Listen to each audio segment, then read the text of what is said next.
दूसरों का उछालते हैं तो खुद की निकल जाती है। तो इनकी ही कृपा से, इनकी ही दुआ से ये सब कुछ हो रहा है। अपना अपना अलग एक भाव रहता है, तो उनका भाव जो था उन्होंने बयान किया। जय श्री बागेश्वर धाम। जैसा कि आज हम बागेश्वर धाम के प्रांगण में खड़े हुए हैं, यहाँ 151 कन्याओं का विवाहिक महोत्सव चल रहा है, जिसमें अभी हम देख रहे थे उनके सम्मान के लिए यहाँ यज्ञ का आयोजन किया है।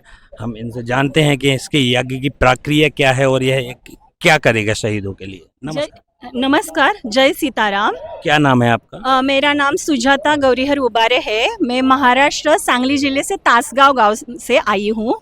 यहाँ पे जो बुंदेलखंड का 151 बेटियों का जो शादी का मेला जमा है, महाकुंभ बोलिए इसे, तो बहुत सारे संतों का यहाँ आना जाना हो रहा है। कई सारे संत गुरु यहाँ पे आ रहे हैं। और सबसे बढ़िया बात यह है कि यहाँ पे अति महायज्ञ चल रहा है, अति विष्णु महायज्ञ चल रहा है। जो वीर शहीद हुए हमारे भारत में, जिन्होंने अपने प्राण त्याग करके पूरा भारत को सुरक्षित रखने का बहुत बड़ा कार्य उन्होंने किया है, उस हेतु ये महायज्ञ रखा गया है ताकि उनकी आत्माओं को शांति मिले। ये बहुत उच्च कार्य विचार हेतु ये अति विष्णु महायज्ञ रखा गया है। और ये बुंदेलखंड का सबसे बड़ा कार्य हो रहा है। अभी 1 तारीख से लेके 8 तारीख कर ये त्योहार ही बोलना चाहिए इसे, ये चल रहा है। और इसके कर्ता धर्ता सभी जो है वो धीरेन्द्र कृष्ण शास्त्री गर्ग जी है।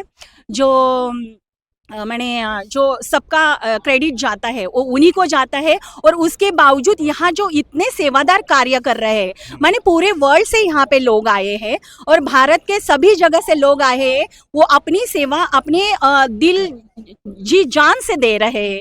तो इतना बड़ा त्यौहार चल रहा है। तो जो बहुत सारे लोगों का योगदान इसमें है और कई सारे माने लाखों की संख्या है, लाखों की संख्या की उपस्थिति में ये यज्ञ हो रहा है। हिंदू सनातन संस्कृति को आज जो है हमारी शुरू से ही संस्कृति रही है, तो उसको उजागर करने का कार्य, उसको उद्दीपित करने का कार्य ये यहाँ हो रहा है। तो बहुत बढ़िया मौका है। शाम को, हर रोज शाम को भागवत कथा रहती है। इंद्रेश उपाध्याय महाराज जी जो वृंदावन से है, उनका ये भागवतम चल रहा है। और उसके बावजूद अभी तक बहुत सारे वृंदावन के माने जो कथावाचक है वो यहाँ आ चुके हैं और बहुत बढ़िया चल रहा है ये सब।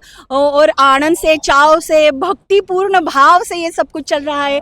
यहाँ पे बहुत पंडाल बने हुए, महाप्रसादम दिनों रात चल रहा है यहाँ पे। और उसके बावजूद जो है यहाँ का महाराज जी का माने बागेश्वर धाम का ये सब कृपा जो चल रही है, वो बागेश्वर बालाजी जो है उनकी कृपा से ही हो रहा है। राम लक्ष्मण सीता हनुमान का आशीर्वाद, संतों का आशीर्वाद, संतों का मेला, ये सारे इकट्ठा यहाँ पे हो चुका है। और उसमें सन्यासी बाबा का और दादा गुरुजी जो है उनका भी हाथ है। तो इनकी ही कृपा से, इनकी ही दुआ से ये सब कुछ हो रहा है।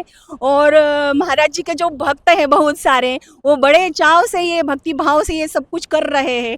तो यहाँ आना एक अपने आप में उपलब्धि है। जैसे कि जो आध्यात्मिक रहे हैं, जिनका एम है आध्यात्मिक मोटिवेशन, जिनको चाहिए, जिनको संतों का संग चाहिए, जो जीवन में अपने आप को अपने एक उच्च मुकाम पे पहुंचाना चाहते हैं, उन लोगों के लिए संतों का आशीर्वाद हमेशा जरूरी रहता है। वो सब कुछ आशीर्वाद यहाँ पे हमें अपने आप ही मिल रहा है। तो जैसे कि हम जो प्रसाद लेते हैं, प्रसाद जो होता है पेट भरने का काम करता है, पर ये जो संतों का आशीर्वाद है, ये जो प्रसाद है, एक बेहतरीन उपलब्धि है मेरे लिए, खुद के लिए।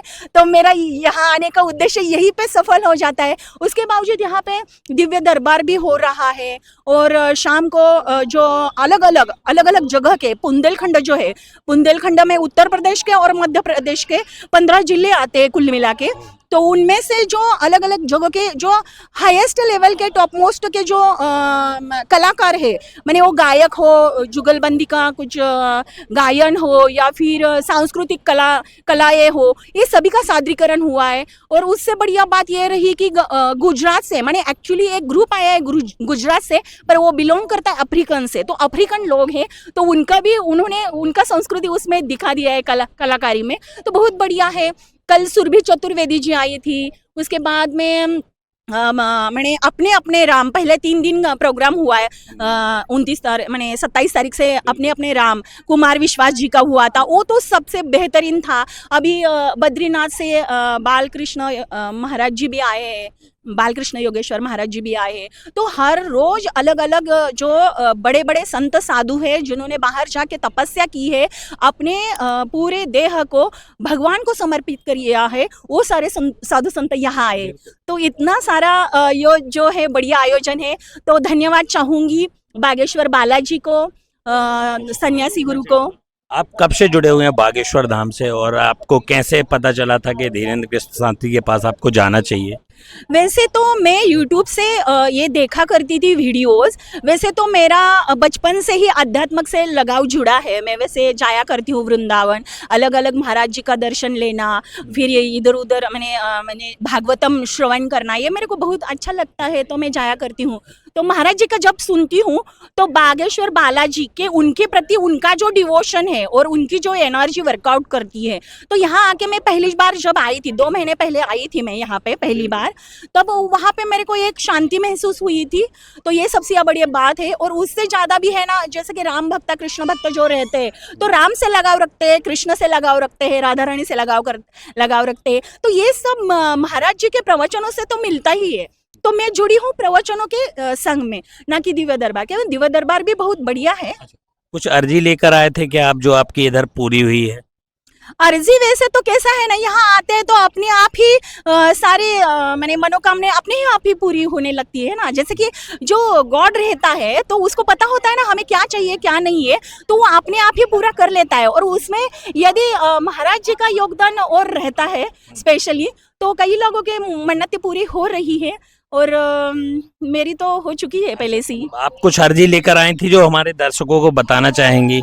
अर्जी तो मैं पीस चाहती थी और जगत कार्य चाहती थी, ऐसे लोगों को देखना चाहती थी जो जगत कार्य कर रहे हैं।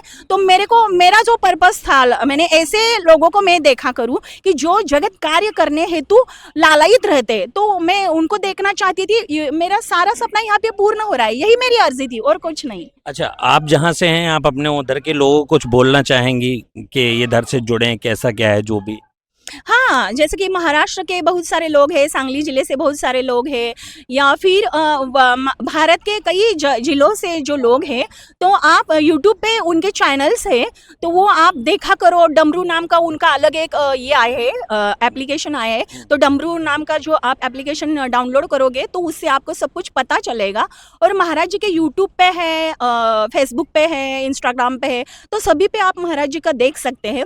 अच्छा, जैसे कि बहुत सारे लोग यहाँ कहते हैं ढोंग है या दिखावा है, आप काफ़ी टाइम से जुड़ी हुई हैं धीरेन्द्र कृष्ण शास्त्री जी से, तो आप बताएंगे कैसा आपको इधर आके फील होता है और कैसा फीस मिलता है? बात रही ढोंग की, तो ढोंग ये कहलाया नहीं जा सकता, क्योंकि जो लोग देख रहे हैं, किस नजरिए से वो लोग उनको देख रहे हैं, महाराज जी को किस नजरिए से वो लोग देख रहे हैं, उन पर निर्भर करेगा कि क्या है। जैसे कि हम यदि काला चश्मा पहन के किसी को देख रहे हैं तो हमको सब काला ही दिखाई देगा, सब ढोंग ही दिखाई देगा। और यदि हम राम कथा चल रही है, भगवान के प्रवचन चल रहे हैं, भागवतम का कार्य चल रहा है, हिंदू संस्कृति का उजागर करना, उनको प्रोटेक्शन करना और उनका पालन पोषण करना, इसका कार्य महाराज जी कर रहे हैं, तो इसमें कुछ गलत नहीं है। इसमें कहाँ ढोंग हो गया ना, है कि नहीं? बिल्कुल। जैसा कि बहुत सारा नाम बाबा जी का उछलते रहता है, कई लड़कियां उछालती रहती हैं शादी के लिए या इधर उधर। अभी रिसेंटली शिवरंजनी तिवारी जी ने भी उछाला था, तो उसके बारे में क्या बोल रहे? तो उनके बारे में अलग से मैं कुछ नहीं कहना चाहूँगी, अपना अपना अलग एक भाव रहता है।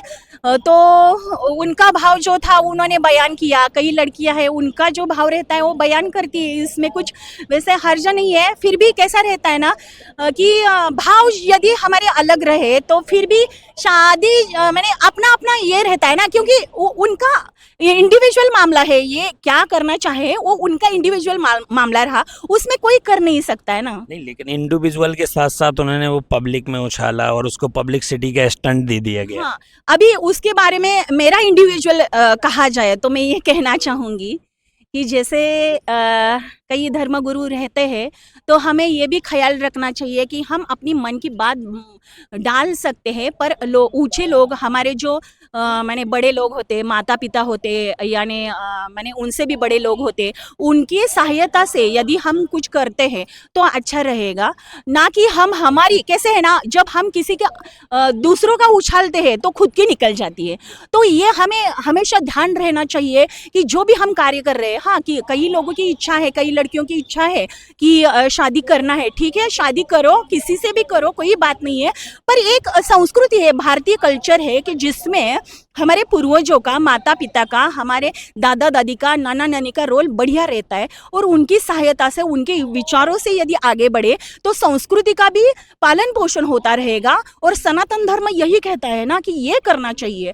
और रही बात दिल की, तो दिल की बात कहने में कोई हर्ज नहीं है। फिर बड़ों का इच्छा से कहो दो ना, बड़ों से पहले कह दो, वो बड़े घर में जाएंगे, पूछेंगे, फिर बात करेंगे, आगे होगा तो होगा ना। जैसे राम जी की इच्छा है तो वो राम जी करवाएंगे, जो जो भी बनता है। माने हमारा जरूरी नहीं कि राम ही, जो हमारे भगवान रहते हैं, हमारे जो डिवोशन हम पे जिस पे रखते हैं, वो करा देंगे।